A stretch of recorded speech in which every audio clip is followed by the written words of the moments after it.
안녕하세요. 네, 김현주입니다. 드디어 이제 선생님들과 우리 문제풀이반 논술법 원으로 만나 뵙게 되었습니다. 자, 우선 간략하게 이번 텀에 수업이 어떻게 진행되는지 강의 소개를 좀 간략하게 하고 그냥 강의 소개는 간략하게 할게요. 간략하게 하고 빨리 수업으로 들어가도록 하겠습니다. 자, 보시면 이제 7, 8월은 문제풀이 반입니다. 아시다시피 문제풀이 반이고 이렇게 수업 날짜가 수업 계획서에 이렇게 올라와 있습니다. 그래서 총 8회 수업으로 이루어지고 그다음에 오전 10시 반부터 오후 5시 반까지 수업이 이루어지게 됩니다.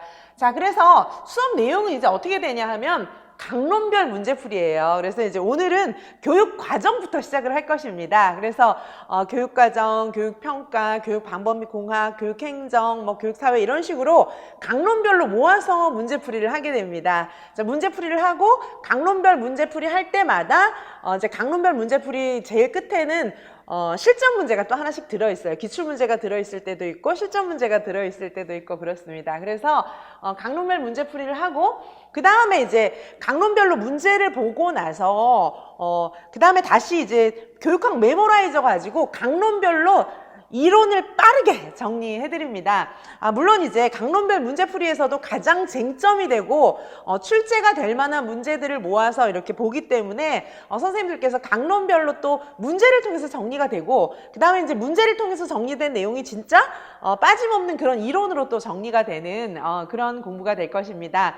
자, 논술법 1 같은 경우에는 작년에도 계속해서 여기서 시험 문제가 나왔어요. 사실은 논술법 1에 있는 문제를 풀어보시고 논술법 1에 문제를 풀어보기 위해서 정리해 놓은 그런 내용들만 공부를 하고 가도 합격할 수 있다. 저는 그렇게 이제 말씀을 드리고 싶은데 그래도 이제 좀 걱정이 되니까 세세한 내용까지 해서 메모라이저로 다시 정리를 조금 하도록 하겠습니다. 그리고 이 논술법은 어떻게 구성이 되어 있냐면 아직은 글쓰기가 완성이 되어 있지 않은 선생님들이 많으실 것이기 때문에 먼저 그 논술 문제를 풀어보기 위한 이론 정리가 있어요. 그래서 그것을 뭐라고 하고 있냐면 논술 작성을 위한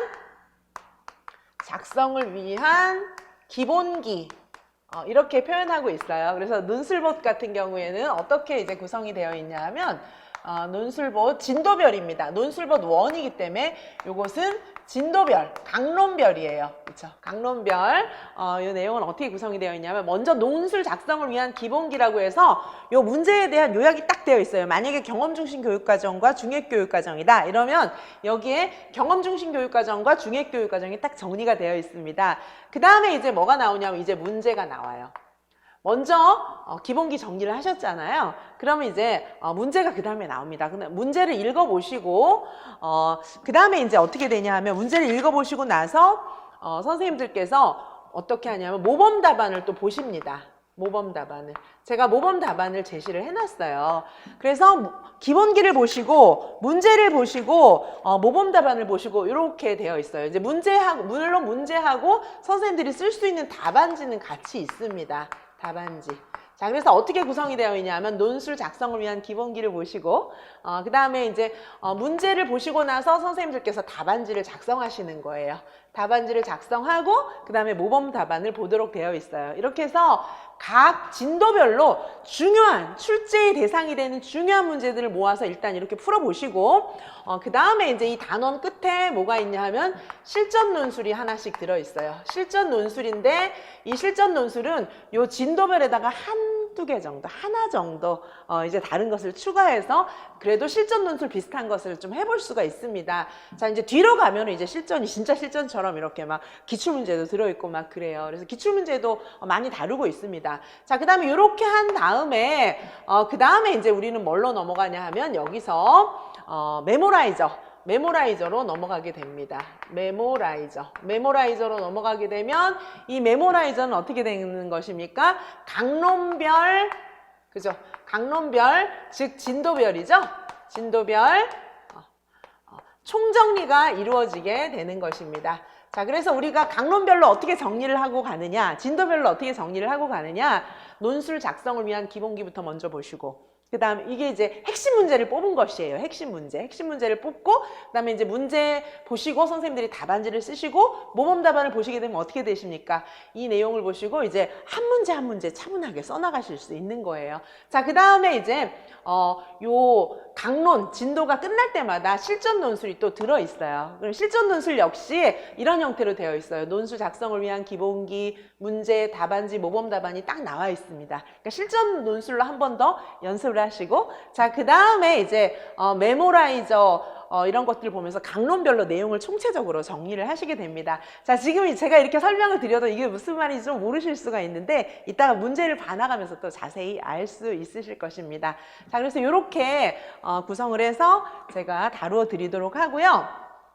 자, 그러면 이제 그 다음에 보시면 요런 각각의 그런 문제들을 선생님들께서 써보시고 저한테 첨삭을 보내시면 됩니다. 파격적인 매주 첨삭이 이루어집니다. 그래서 저의 첨삭을 받아보시면 첨삭이 이런 것이구나 이제 느끼게 되실 거예요. 그래서 김현주 교육학 카페에 가보시면은 첨삭을 도대체 어떻게 받는지 조금 아실 수 있을 것입니다.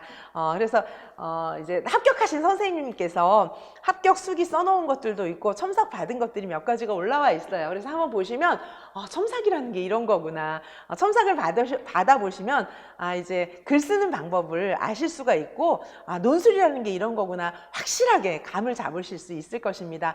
혼자 이렇게 써보시면은 자가당착적인 모순에 빠질 수가 있어요. 예를 들면 뭐냐 하면은 계속 틀리게 쓰거나 계속 감점의 요소들을 그대로 안고 가시는 거예요. 자신이 이렇게 써보시고 아니면 이제 친구들 같은 수험생들끼리 첨삭을 좀 해보시면 나을 수도 있지만 대체로 이제 그런 경우에는 단점을 끝까지 계속 안고 가시는 거죠. 근데 제가 첨삭을 하나하나 해드리면 이제 그런 단점들이 하나씩 해결되면서 진짜 업그레이드된 답안을 작성하실 수가 있게 됩니다. 그래서 저에게 첨삭을 받으셨던 선생님들은 합격의 기쁨을 많이 누리셨어요. 자, 그래서 파격적인 매주 첨삭 이렇게 해드리고요.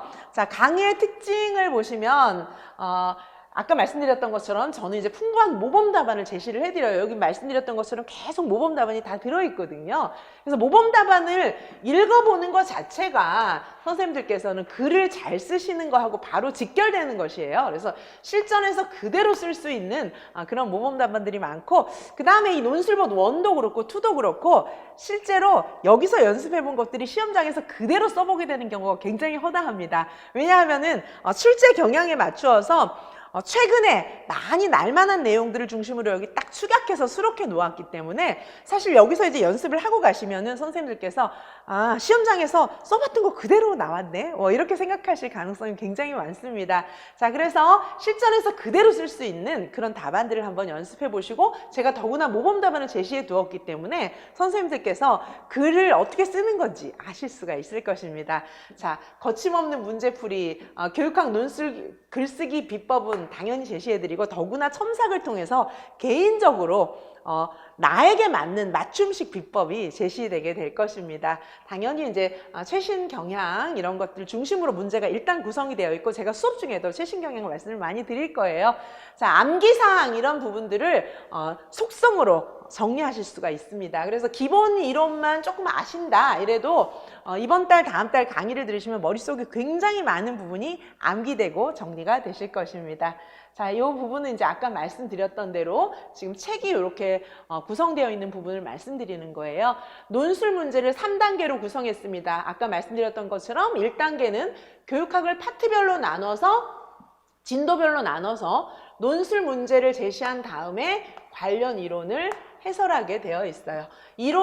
논술 문제하고 이론부터 먼저 정리를 하고 그 다음에 이제 답을 써보실 수 있는 거예요. 아직까지는 문제만 보고 답을 바로 쓰기는 조금 좀 아직까지는 공부가 좀 덜 되셨을 수도 있고 공부가 다 되셨다 할지라도 이렇게 철저한 이론을 보고 나서 쓰는 연습을 하셔야 이것이 이제 주관적인 답안 이렇게 안 됩니다. 우리는 객관성을 띄셔야 되잖아요. 그래서 먼저 문제와 이론부터 보시고 그 다음에 선생님들께서 답안을 작성하시고 제 모범 답안을 보시고 그 다음에 첨삭을 받으시게 되는 것입니다. 그 다음에 3단계에서는 이제 전범위 연습 문제 그러니까 여기 말씀드린 것처럼 여기 실전 논술, 요거를 이제 공부하게 되시는 거예요. 실전 논술. 자, 그래서 선생님들께서 이런 여러 단계를 거쳐서 글쓰기를 하게 되시는 것이 이번 수업에 이루어지고 요것이 매주 수업에서 이루어지는 거예요. 그래서 선생님들을 사실은 이제 생각하는 단계를 보시면 이렇게 굉장히 여러 단계를 거칠 수 있도록 되어 있지만 이것이 순식간에 이루어지는 거예요. 저는 선생님들께 글쓰기 비법을 익혀드릴 때 이런 여러 단계를 머릿속에 제가 두고 이렇게 훈련을 시켜드리지만 선생님들께서 공부하실 때는 그냥 책 순서대로 제 강의 순서대로 공부를 딱 하시면 이런 모든 단계가 머릿속에 갖춰지는 거예요. 그러다 보니까 어떻게 되겠어요? 답안지가 굉장히 수준 높은 답안지가 되게 되는 것입니다. 자, 그래서 선생님들께서 이제 이렇게 기억을 좀 해주시고요. 굉장히 많은 부분을 이제 커버를 해드릴 것이고, 여기 보시면 주차별 강의 내용이 들어 있습니다. 그리고 이제 강의 교재는 말씀드렸던 것처럼 논술봇 1이에요. 진도별 논술 모의고사를 다룬 논술봇 1입니다. 논술봇 2는 이제 실전 모의고사 책이에요. 그리고 김현주의 교육학 메모라이저 이렇게 2권으로 진행을 하도록 하겠습니다. 메모라이저는 이제 진도별로 간략하게 요약되어 있는 암기봇이에요. 암기봇. 메모라이저는 암기봇 메모라이저입니다. 암기 로봇이라는 거죠. 저 책을 읽으면 그냥 암기가 되는 거예요. 자, 그래서 논술봇, 논술이 저절로 되는 책. 그 다음에 메모라이저는 암기가 저절로 되는 책. 이렇게 해서 2가지 책을 가지고 선생님들하고 공부를 2달 동안 해나가도록 하겠습니다. 자, 제가 간략하게 급히 좀 말씀을 드렸어요. 왜냐하면 이제 요 내용들은 학원 홈페이지에도 걸려 있고, 그다음에 김현주 교육과 카페에 가셔도 확인해 보실 수가 있습니다. 자, 내용을 간략하게 소개를 해드렸고, 그럼 들으신 내용들을 우리가 한번 공부를 좀 하면서 이렇게 공부한다는 얘기였구나 이렇게 좀 느껴보시기 바랍니다. 자, 교재 33페이지예요. 자, 교재 33페이지부터 보시겠습니다. 먼저 경험 중심 교육과정과 중액교육과정. 자, 이 문제부터 조금 다루도록 하겠습니다. 이 문제는 굉장히 중요하기 때문에 계속해서 기출문제로 다루어지고 있는 부분이에요. 바로 직전 시험에도 나왔었고, 중액교육과정이 나왔다가 경험 중심 교육과정이 나왔다가 계속해서 시험 문제에 나오고 있습니다. 자, 그러면 이 내용은 계속해서 시험 문제에 나오고 있으니까 교육과정 공부할 때 필수적으로 정리해야 되는 내용이다. 이렇게 아실 수 있을 것 같아요. 자, 경험 중심 교육과정부터 먼저 보시겠습니다. 경험 중심 교육과정, 중액 교육과정 이렇게 정리하도록 되어 있어요. 자, 경험 중심 교육과정이라 함은 어떻게 되는 겁니까? 진보주의 교육의 관점이죠. 듀이를 중심으로 하는 진보주의 교육의 관점입니다. 진보주의 반대는 어떤 거가 있어요? 이제 진보주의 같은 경우에는 진보주의 교육 운동으로 나온 거잖아요. 그렇죠? 그래서 진보주의 같은 경우 이제 듀이를 예를 들 수가 있습니다. 그렇죠? 진보주의 교육의 관점. 그다음에 진보주의와 이제 반대가 되는 관점은 아까도 말씀드렸지만 본질주의, 항존주의 이렇게 볼 수가 있죠. 그래서 경험 중심 교육 과정은 주로 진보주의 교육의 관점이며 듀이의 관점입니다. 자, 그래서 이제 경험 중심 교육 과정이라 함은 학교의 지도하에서 학생들이 가지게 되는 모든 경험 이렇게 이제 설명하고 있는 것이에요. 자, 그래서 선생님들께서 꼭 경험 중심 교육 과정이다 했을 때는 꼭 쓰셔야 되는 키워드는 어떤 게 있을까요? 요거는 꼭 아셔야 됩니다. 학교의 지도하에 학생들이 가지게 되는 모든 경험, 과외활동을 중시하고 생활인의 육성을 중시했다. 요것만큼은 꼭 암기를 하셔야 돼요. 물론 이제 여기에 나와 있는 내용 자체가 축약한 거기 때문에 다 암기를 하셔야 되지만 그 중에서 경험 중심 교육과정을 논할 때 반드시 써야 되는 그런 개념입니다. 학교의 지도하에 학생들이 가지게 되는 모든 경험. 이것이 이제 경험 중심 교육과정에서 생각하는 거예요. 이거를 바로 교육과정으로 여기고 있는 거예요. 학교의 지도하에 학생들이 가지게 되는 모든 경험이 바로 경험 중심 교육과정이다. 이렇게 설명하시면 됩니다. 그리고 경험 중심 교육과정에서는 과외 활동을 중시하고 생활인의 육성을 중시했다. 요거를 반드시 머릿속에 꼭 넣어서 암기해 두시기 바랍니다. 자, 그리고 나서는 이제 아동 중심 교육을 강조했고 진보주의 듀이니까, 자, 그리고 전인 교육을 강조했습니다. 생활의 모든 경험의 총체를 교육과정으로 보았기 때문에 전인 교육을 강조했고, 자, 경험 중심 교육과정의 대표적인 유형으로는 중핵 교육과정이 있습니다. 경험 중심의 교육과정을 짜기 위해서 중핵 교육과정으로 교육과정을 구성한다는 얘기입니다. 중핵 교육과정은 조금 밑에서 좀 자세히 보시고요. 그 다음에 경험 중심 교육과정의 장단점도 기억을 해 두셔야 됩니다. 장점을 써라, 뭐 단점을 써라 이런 식의 문제도 나오기 때문입니다. 그리고 이 경험 중심 교육과정이 중요한 이유는 지금 현재의 교육과정이 2015 개정 교육과정 자체가 경험 중심 교육과정 하에 놓여 있다라고 교육과정 해설서에 분명히 이렇게 명시를 하고 있기 때문에 경험 중심 교육과정은 중요한 교육과정이 되겠습니다. 그리고 경험 중심 교육과정은 구성주의 교육과정하고도 관련성이 있습니다. 생활 중심으로, 맥락 중심으로 이어가는 그런 교육과정이고, 그 다음에 수행평가하고도 또 관련이 있습니다. 요즘에 유행하는 모든 교육의 동향하고 경험 중심 교육과정은 관련성이 있기 때문에 지금 가장 중요한 비중을 두고 처음에 다루게 되는 것입니다. 자, 경험 중심 교육과정의 장점은 고등정신 기능을 함양할 수 있어요. 기존의 학문 중심이라든지 예를 들면 교과 중심이라든지 이런 교육과정도 나름대로 의미가 있지만 생활 속에서 문제를 해결하도록 하는 문제 해결력을 기를 수가 있고, 생활 속에서 문제를 해결하다 보면 판단력, 탐구력, 창의력 이런 고등정신 기능을 기를 수가 있습니다. 그리고 능동적인 학습 태도를 또 함양할 수가 있게 되는 것입니다. 당연히 이제 진보주의의 영향을 받았기 때문에 학생의 필요와 흥미에 알맞게 이렇게 교육과정을 구성해 나갑니다. 생활인과 실천인을 육성할 수 있는 것이 경험주의 교육과정의 장점인 반면에 단점은 또 뭐가 있을까요? 과거의 학문 중심이나 교과 중심 교육과정에 비해서 체계적인 지식과 기능을 등한시할 우려가 있습니다. 자, 그 다음에 학습 내용에 논리적인 체계가 부족할 수가 있습니다. 왜냐하면 경험 중심으로 교육과정을 운영하다 보니까 그런 것이죠. 자, 그리고 사전에 계획하지 않기 때문에 행정적으로 통제하기 어렵습니다. 경험을 사전에 완벽하게 계획하기는 어렵잖아요. 물론 이제 큰 틀은 있습니다. 그래서 행정적인 통제가 어려울 수가 있고 시설과 설비에 비용이 많이 들게 됩니다. 그리고 교직적인 소양과 지도 방법이 미숙한 초임교사는 그냥 교과 중심 교육과정, 교사 중심의 교과 중심 교육과정이 오히려 더 쉬운 것이죠. 경험 중심 교육과정은 진보주의 교육의 관점이고 아동 중심 교육관을 가지고 있기 때문에 교사 중심이 아니라 학생 중심입니다. 자, 그래서 보시면 지금까지 우리가 무엇을 정리했습니까? 경험 중심 교육과정을 정리하셨어요. 자, 그러면 경험 중심 교육과정의 대표적인 유형인 중핵 교육과정을 보시도록 하시겠습니다. 자, 중핵 교육과정은 요거 이제 외우셔야 돼요. 중핵 교육과정의 개념. 자, 중핵 교육과정의 개념은 뭐냐 하면 중핵 교육과정은 중심이 있는 교육과정으로 사회의 가치와 학생의 필요와 흥미를 중심으로 해서 중심학습의 주변 과정을 통합한 형태, 요 정도는 암기를 꼭 하셔야 합니다. 암기를 꼭 하셔야 하고, 중핵 교육과정이라고 하는 것은 어떤 의미냐 하면 여기 중간에 중핵, 말 그대로 코어가 들어있는 거예요. 자, 요게 뭐라고 했습니까? 중핵, 그렇죠? 코어, 이렇게 볼 수가 있어요. 핵심 개념이에요. 자, 요거를 중심으로 해서 유치원, 초등학교, 중고등학교 이런 식으로 경험을 점점 확장해 나가는 거예요. 자, 코어들의 리스트, 중핵의 리스트, 예를 들면 어떤 것들이 있을 수 있을까요? 사회과다 했을 때는 어떤 것들이 있냐면 예를 들면 민주주의, 그죠? 그 다음에 또 뭐가 있을까요? 수요와 공급의 법칙, 수요와 공급, 그 다음에 가격, 시장, 이걸 이제 합하면 시장경제제도 뭐 이렇게 볼 수가 있습니다. 자, 이런 식으로 이제 중핵의 리스트들을 정할 수가 있어요. 이제 시장경제 안에 수요, 공급, 가격 이런 것들이 있겠죠.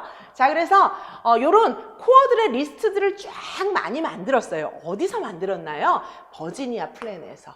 자, 버지니아 플랜에서 어떻게 했냐면 버지니아주 교육과정을 만들면서 우리 학생들한테 필요한 코어들의 리스트들이 어디 있을까? 코어들의 리스트들을 쫙 구했어요. 전수조사해가지고. 자, 우리 초등학생한테 꼭 필요한 개념은 뭐가 있습니까? 의사 선생님한테도 물어보고, 그 다음에 교사분들한테도 여쭤보고, 또 이제 여러, 그냥 주부, 부모님, 학생들 다 물어봐가지고 이 코어들의 리스트들을 뽑아냈어요. 자, 그래서 어떻게 합니까? 예를 들면 여기 이제 시장경제다. 시장경제, 수요와 공급, 가격의 법칙에 대해서 공부한다. 코어가 어떻게 됩니까? 가격, 시장경제 이런 게 나오는, 수요와 공급 이런 법칙을 배울 것 같으면 유치원 때는 뭐 하면 되겠습니까? 시장놀이 이런 거, 그렇죠? 어떻게 돼요? 시장놀이 오전에 떡볶이 한 그릇에 달란트 5개였어요. 근데 이제 파장할 때가 다 됐을 때는 떡볶이 한 그릇에, 그죠? 그 달란트 하나에 떡볶이 10그릇 남았으니까 어떻게 됩니까? 공급이 초과되면은 가격이 다운되는 것이죠. 그거를 어린 학생들, 유치원 학생들 같은 경우에는 이제 달란트 놀이를 통해 배우는 거예요. 중고등학생이 되면 이제 이론도 더 배우는 거죠. 수요와 공급의 법칙, 가격 이런 것도 배우면서 또 훨씬 더 세련된 활동을 하는 거예요. 제 경험으로는 제가 이제 대학 다닐 때는 증권투자와 회계라는 과목도 있었어요. 자, 그런 식으로 수요와 공급, 가격의 법칙에 대해서 어떻게 되는 겁니까? 나이가 학교 급이 올라갈수록 훨씬 더 정교하고 세련된 활동으로, 경험으로 조직이 되어 나가는 것입니다. 만약에 민주주의라면 어떻게 할까요? 초등학교에서는 학급회의, 그렇죠? 그 다음에 중고등학교에서는 모의 국회, 의회, 그 다음에 이제 고등학교 가서는 어떻게 할 수가 있겠어요? 유엔 총연합회라든지 이런 역할을 해보면서 어떻게 할 수가 있습니까? 이 코어가 점점 확장되어 가는 경험을 할 수가 있는 것이에요. 자, 이런 형태로 되어 있는 것이 중액교육과정이고, 이 중액교육과정 같은 경우에는 중액의 리스트들을 만듭니다. 자, 그래서 중액을 코어라고도 해요. 자, 중액교육과정 아시겠습니까? 경험 중심 교육과정을 편성하는 하나의 방법, 가장 대표적인 방법이 중액교육과정입니다. 자, 그러면 이 정의는 꼭 외워주십시오. 중액교육과정이라 함은 중심학습이 있는 교육과정. 중심학습 뭐예요? 이 코어를 얘기하는 거예요. 중심학습이 있는 교육과정이고, 주로 경험 중심 교육과정에서 활용하기 때문에 사회 가치와 학생의 필요, 흥미 이런 것들을 가장 중요하게 생각해요. 자, 그래서 여기 코어의 리스트를 만들 때 사회의 가치, 학생의 필요, 흥미 이런 것들을 중심으로 해서 코어들을 뽑아냅니다. 추출해요. 그렇게 한 다음에 중심학습의 주변 과정을 통합한 형태, 이것이 중액교육과정입니다. 자, 제 설명을 들으면 이해가 되셨을 텐데 이해되신 것만으로 부족해요. 이거는 그대로 외우셔야 됩니다. 자, 선생님들께서 주관식 답안지를 쓰셨는데 이해만 하셨어요.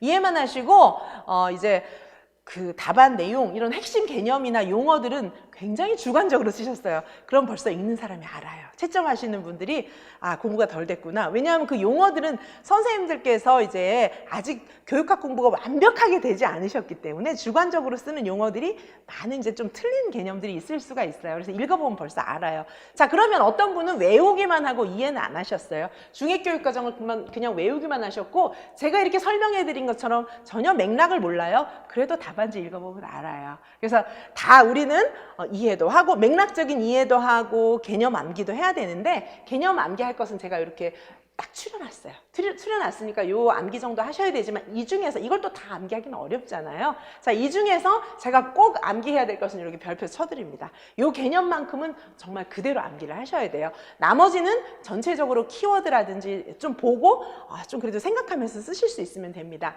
자, 중위교육과정의 정의 알아놓도록 하시고요. 그 다음에 개념을 보시겠습니다. 개념은 교과 중심 교육과정의 단점인 단편적인 지식화, 자, 이런 것들을 좀 단편적인 지식화, 이런 부분들을 좀 커버하기 위해서 만든 거예요. 그 다음에 경험 중심 교육과정 역시 어떤 너무 현실 중심으로 교육을 하다 보니까, 그래도 교육과정이라는 것은 뭔가 계열성, 통합성 이런 뭔가 좀 논리성을 지니고 있어야 되는데 전혀 연결이 안 되는 그런 문제가 발생했던 거예요. 그래서 경험 중심 교육과정을 짜기 위해서는 이런 중액 형태로 교육과정을 만들어야겠다, 이런 문제의식에서 비롯되었습니다. 자, 중액교육과정은 중심이 있는 교육과정, 그 다음에 사회가치와 학생의 필요, 흥미를 중심으로 중심의 주변을 통합한 형태이다, 이렇게 기억을 해주시기 바랍니다. 자, 보시면 이 중액교육과정의 의의입니다. 중액교육과정의 의의. 자, 단절된 학습을 지양한다. 의의는 어떻게 됩니까? 요거는 장점으로 보셔도 됩니다. 의의는 장점과 같은 얘기예요. 자, 그래서 단절된 학습을 지양하고 그다음에 여러 교과들을 밀접하게 관련시키는 거예요.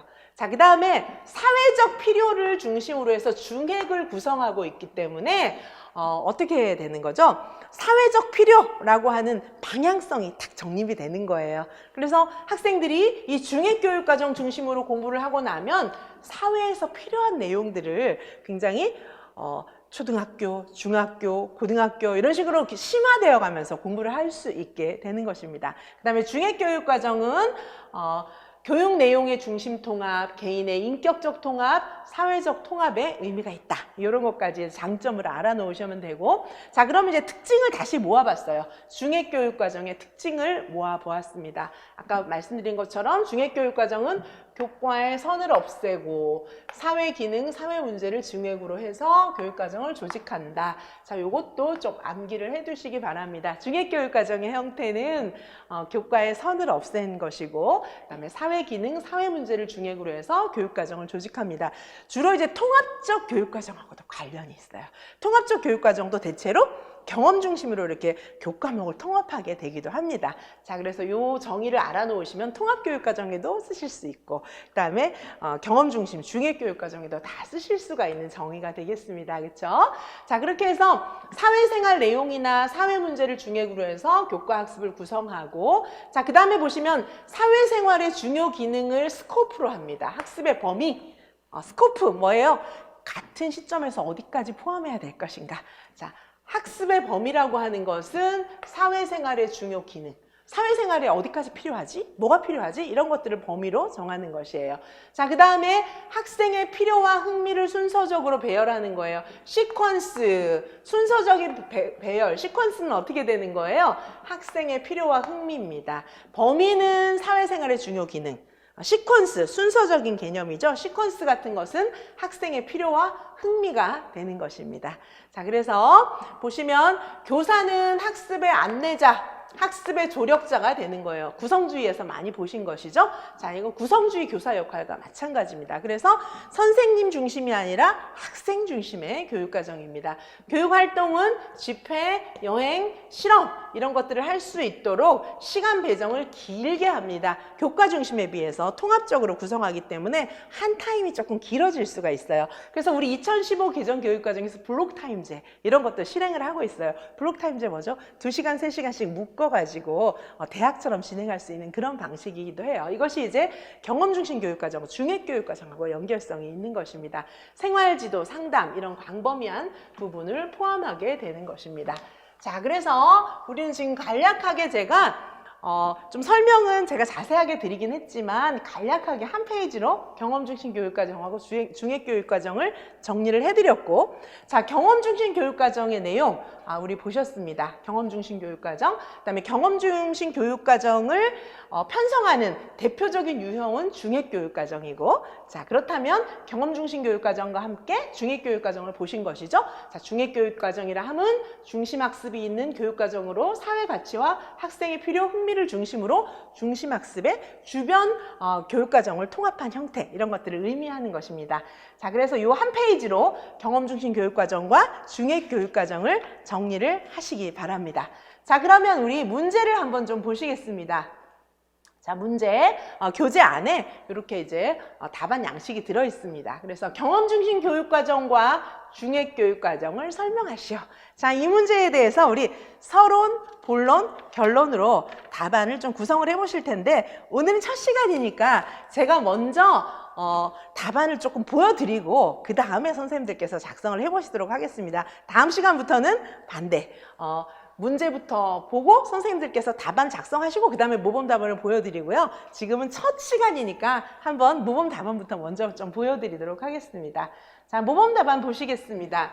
자, 모범 답안 보시면 서론이 먼저 나와 있죠? 자, 우리 서론.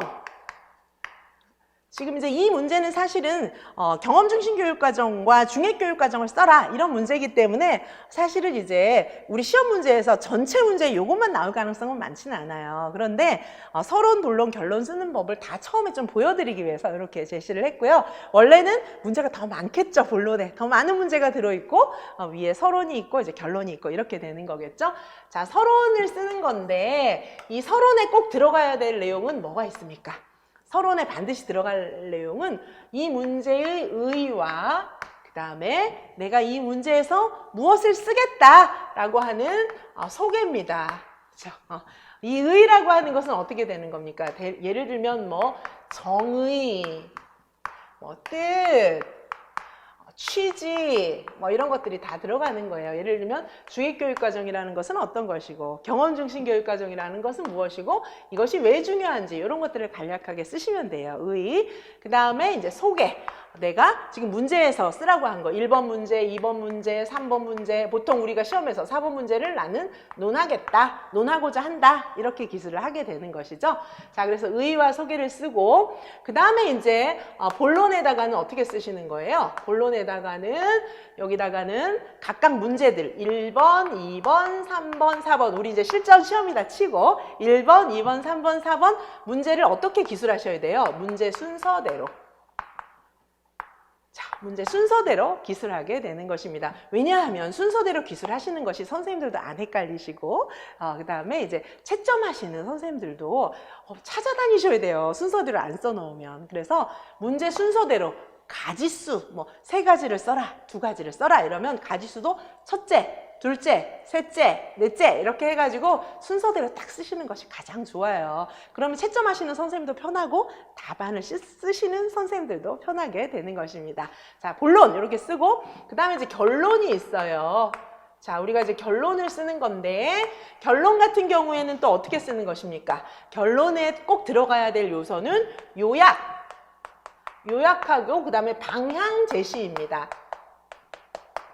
방향 제시인데 이 요약이라 하면 어떤 거냐면 내가 앞에서 1, 2, 3, 4에 대해서 이렇게 썼다 이걸 알려주는 거예요. 내 글의 요약이에요. 그래서 어떻게 하는 것입니까? 1, 2, 3, 4에 대해서 내가 쓴 거를 간략하게 정리하는 거예요. 이거를 막 한 페이지씩 이렇게 하지 마시고 한 2줄 정도로 딱 요약하시는 거예요. 자, 뭐 1, 2, 3, 4 중에 뭐 1개 정도 빠셔도 괜찮아요. 그래서 계략적으로 요약이 되어 있으면 돼요. 그 다음에 이제 방향 도출이에요. 방향 도출인데 거창한 방향을 도출하는 게 아니라 여기는 이런 내용들을 바탕으로 한 당연한 거. 당위적인 방향을 제시하면 돼요. 자, 만약에 중액교육과정, 뭐 경험중심 교육과정이다 이러면 어떻게 제시하면 되겠어요? 최근 뭐 구성주의 사회에서 학생 중심의 경험을 중심으로 한 교육과정으로의 방향이 조금 의미가 있고 그 다음에 이제 경험 중심으로 교육과정을 구성하기 위해서는 중액교육과정에 대한 그런 선생님들의 교육과정을 만들기 위한 노력이 필요할 것이다. 뭐 그냥 이 정도 쓰시면 돼요. 자, 그래서 제가 지금 이 정도라고 했지만 듣기에는 어려운데 이렇게 생각하실지도 모르겠는데 제가 드리는 많은 모범 답안에 서론과 결론이 굉장히 풍부하게 나와 있어요. 그래서 공부하시다 보면은 그냥 저절로 외워져요. 그리고 나중엔 제가 요거 외우세요, 요거 외우세요, 만능필로 쓰세요 이런 얘기도 이제 해드리기는 할 거지만은 읽다 보면은 제가 그런 얘기 안 해도 너무 많은 모범 답안들이 풍부히 있기 때문에 서론과 결론을 충분히 쓰실 수가 있습니다. 왜냐하면 제가 이런 얘기 왜 드리냐면 서론 결론 쓰기에 너무 많은 시간이 소요되잖아요. 자, 그래서 오늘은 첫 시간이니까 모범 답안 보기 전에 일단 답안 쓰는 것부터 조금 말씀을 드리는 거예요. 자, 그래서 여기 이제 분량이 그럼 어느 정도가 되나 선생님들께서 굉장히 좀 헷갈리실 수도 있어요. 이 서론 같은 경우에 3줄에서 한 5줄 쓰시면 됩니다. 3줄에서 5줄 정도 쓰시면 되고요. 의의하고 소개 중에 나 시간이 없어 다 못 쓰겠어 이러시면 둘 중에 하나만 쓰셔도 상관은 없지만 다 쓰시면 더 좋습니다. 자, 그 다음에 결론 같은 경우에도 어떻게 되나요? 3줄에서 5줄 정도 쓰시면 됩니다. 결론도 3줄에서 5줄 정도 쓰시면 되고 이것도 역시 요약과 방향 제시 2개 다 쓰시면 가장 좋지만 시간도 없고 정말 못 쓰겠다 이러면 둘 중에 하나만 써도 뭐 그것 때문에 많이 감점되고 그러지는 않아요. 이렇게 쓰시면 되고 그 다음에 이제 저 같은 경우에는 여기 뭐 서론 여기 이제 본론의 제목도 달고 이렇게 했는데 제가 이제 상당히 많은 학생들의 답안지를 봤어요. 뭐 만점 답안지, 뭐 이게 모의시험 보고 나면 만점 답안지. 제가 이제 교수 경력이 오래됐잖아요. 그러다 보니까 상당히 많은 채점 뭐 이런 것들을 뭐 이 시험 저 시험에서 많이 해봤는데, 이제 그런 경우에 보면은 이것 때문에 점수가 깎이지는 않아요. 선생님들 편리하신 대로 쓰시면 됩니다. 서론 뭐 로만자 해갖고 서론, 로마자 2 해가지고 뭐 경험 중심과 중위교육과정 이렇게 한다고 해서 이 사람 로마자 썼으니까 특수문자네 점수 깎아야겠다, 그렇게 이제 그런 일이 있지는 않으니까 선생님들께서 편리하게 쓰시면 되고, 제가 이제 논술보 2에서 추천해드리는 방법은 서론 이제 그냥 쓰시고 이 문제 1, 2, 3, 4 요 문제에다가 문제 그대로 제목 쓰셔가지고, 왜냐하면 본론 제목을 추천하기가 어렵잖아요. 그러다 보니까 1, 2, 3, 4 요 문제를 그대로 제목화 하셔가지고 1, 2, 3, 4의 문제를 그대로 쓰시고 제목을 달고 그 밑에다 답 쓰고, 이제 이런 방법을 제가 논술보 2에는 소개를 해드렸어요. 자, 우선은 형식은, 전체적인 형식은 서론이 들어가고 한 단락씩, 서론 한 단락, 각 문제마다 한 문단, 한 단락씩, 그 다음에 결론 한 문단, 한 단락, 이렇게 구성이 되도록 되어 있습니다. 자, 그래서 이렇게 전체적인 이제 답안 구성의 특성을 조금 말씀을 드렸고요. 자, 이렇게 답안을 작성하시고 저한테 나중에 이제 첨삭을 받으시면 되고요.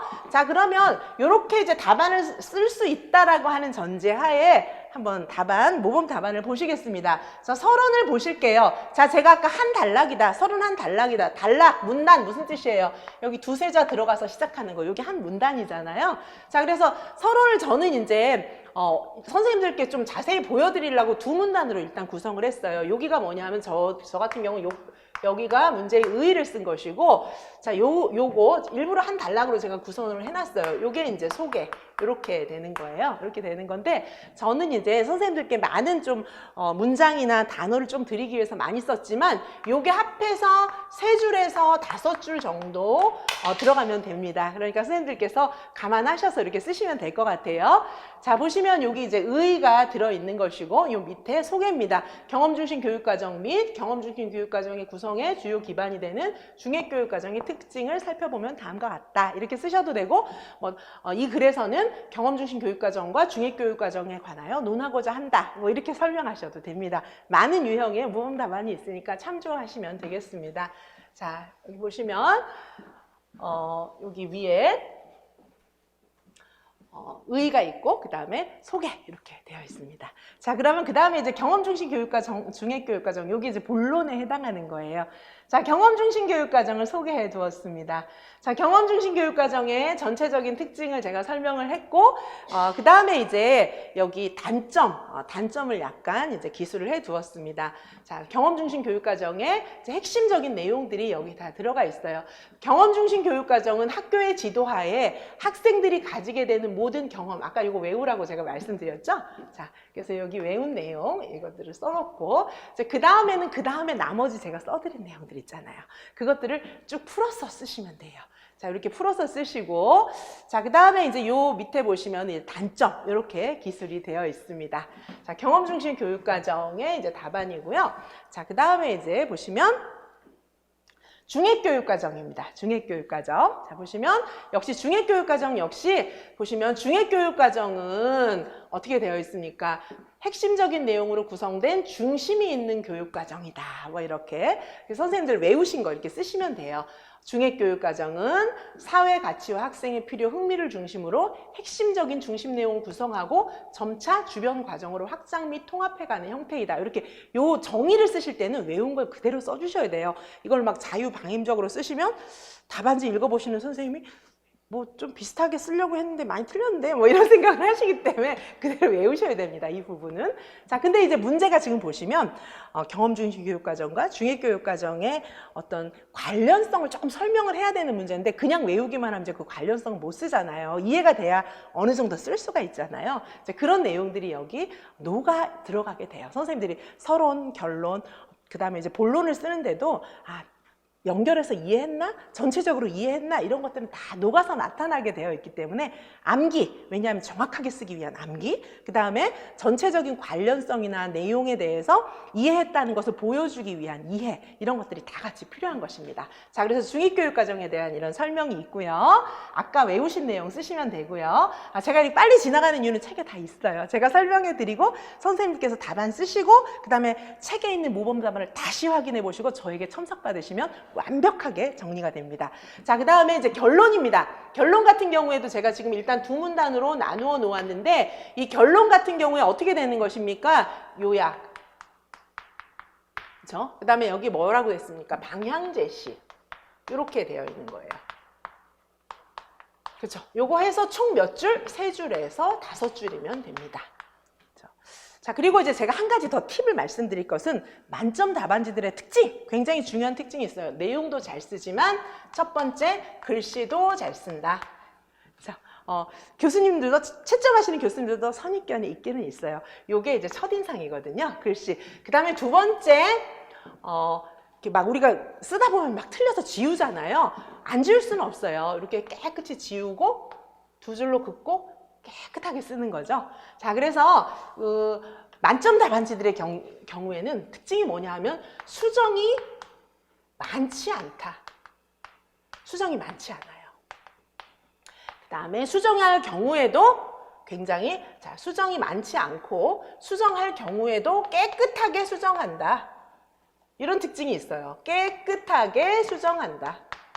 자, 요것도 연습이에요, 선생님들. 연습이에요.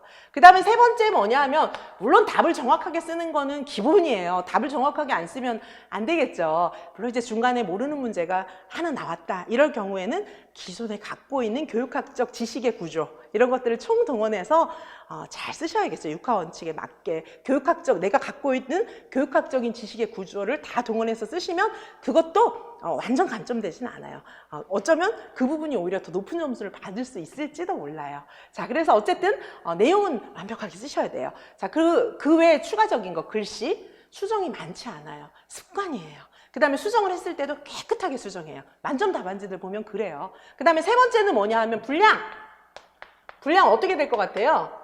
앞뒷면 중에 앞면만, 두 장 중에 두 면을 채울 수가 있잖아요. 한 면만 채울까요? 3분의 1면만 채울까요? 아니에요. 만점 답안지들의 분량은 꽉꽉 채운다예요. 꽉꽉 채운다. 그죠? 꽉꽉 채운다예요. 주어진 답안지 내에서 내가 아는 것을 다 피력해야 되거든요. 그래서 그 주어진 나한테 내가 쓸 수 있는 공간은 다 쓰시는 거예요. 자, 그래서 이렇게 만점 답안지들은 이런 욕심들이 들어 있습니다. 답안지 안에.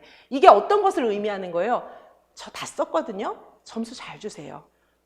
이런 의사 표현이에요. 네, 그래서 이런 것들을 명심해서 이제 꼭 답안을 작성해 주시기 바라고요. 여기 요약, 방향 제시 이렇게 결론이 들어 있습니다. 자, 그러면 선생님들께서는 이제 이 문제지에다가 답안을 한번 좀 작성해 보시기 바랍니다. 답안을 작성해 보시고 저에게 첨삭을 보내주시면 제가 또 첨삭을 해드리겠습니다. 자, 그러면 지금부터 경험중심 교육과정과 중액교육과정 답안을 작성해 보도록 하시겠습니다.